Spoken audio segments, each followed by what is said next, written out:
Hello అండి, అందరూ ఎలా ఉన్నారు? Welcome back to my channel గానవి thoughts. ఈ రోజు వీడియోలో కస్టర్డ్ పౌడర్తో చాలా సింపుల్గా ఐస్ క్రీమ్ని ఇంట్లోనే ఎలా తయారు చేసుకోవాలో చూపించబోతున్నా. ఈ రెసిపీ తయారు చేసుకోవడానికి విప్పింగ్ క్రీమ్ అవసరం లేదు, అలాగే బ్లెండర్ బీటర్ కూడా అవసరం లేదండి. మన ఇంట్లో ఉన్న మిక్సీ జార్తోనే చాలా ఈజీగా ఐస్ క్రీమ్ని చేసుకోవచ్చు. అయినప్పటికీ కూడా బయట కొన్న ఐస్ క్రీమ్ లాగా చాలా సాఫ్ట్గా క్రీమీ టెక్స్చర్స్లో వస్తుంది. మరి ఇంకెందుకు లేట్ అండి, ఐస్ క్రీమ్ ఎలా చేయాలో చూసేద్దాం. ఫస్ట్ ఒక కడాయి తీసుకొని ఆ కడాయిని వాటర్తో తడిపేసి అందులో 1/2 లీటర్ వరకు మిల్క్ పోసుకోవాలండి. ఆ 1/2 లీటర్ మిల్క్ నుంచి ఒక 1/4 లీటర్ మిల్క్ మాత్రం పక్కకు పెట్టుకోవాలి. ఆ మిల్క్ కాగేలోపు మనం ఒక బౌల్ తీసుకొని అందులోకి 2 table spoons of custard powder వేసుకొని మనం ముందుగా పక్కకు తీసి పెట్టుకున్న మిల్క్ ఉంటాయి కదా, ఆ మిల్క్ ఇందులో వేసి ఎలాంటి లంప్స్ లేకుండా ఇది మొత్తం కలుపుకోవాలండి. ఇలా మొత్తం కలిసే విధంగా కలుపుకొని దీన్ని పక్కన పెట్టేసుకోండి. ఇప్పుడు మనం తీసుకున్న పాలని మీడియం ఫ్లేమ్లో పెట్టుకొని గరిటితో కలుపుకుంటూనే పొంగు రానివ్వాలండి. అడుగు అస్సలు అంటకూడదు, అడుగు అంటితే అస్సలు టేస్ట్ మొత్తం కంప్లీట్గా చేంజ్ అయిపోతుంది.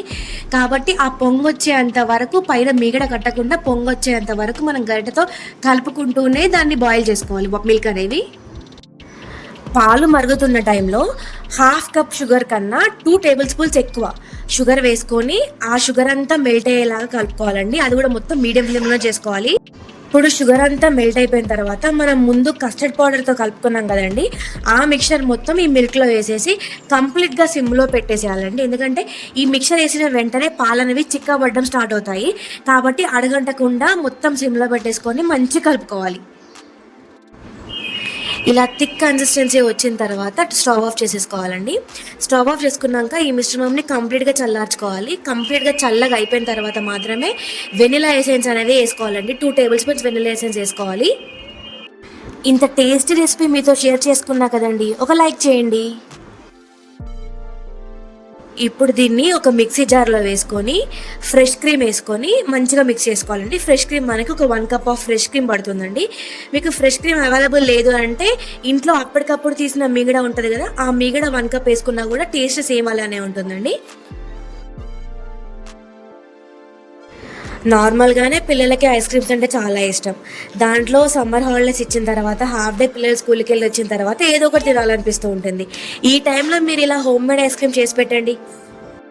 అసలు ఐస్ క్రీమ్ తినను అనే వాళ్ళు కూడా ఇలా ఇంట్లో ఒక్కసారి తిని ట్రై చేసి చూడండి, ఎంత బాగుంటుందో. రెగ్యులర్గా చేసుకునే ఐస్ క్రీమ్ అండి ఇది.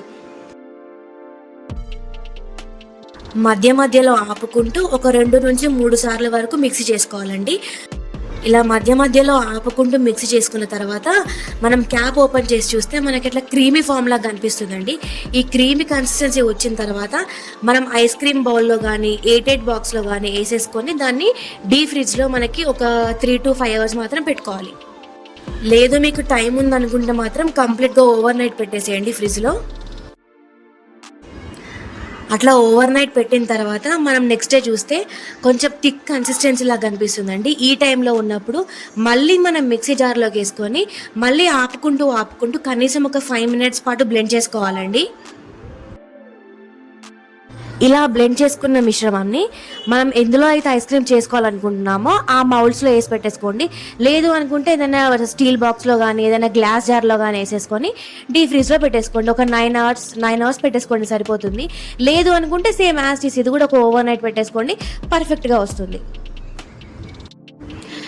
ఇలాంటి home made ice cream recipes కోసం నా ఛానల్ని సబ్స్క్రైబ్ చేసుకోండి.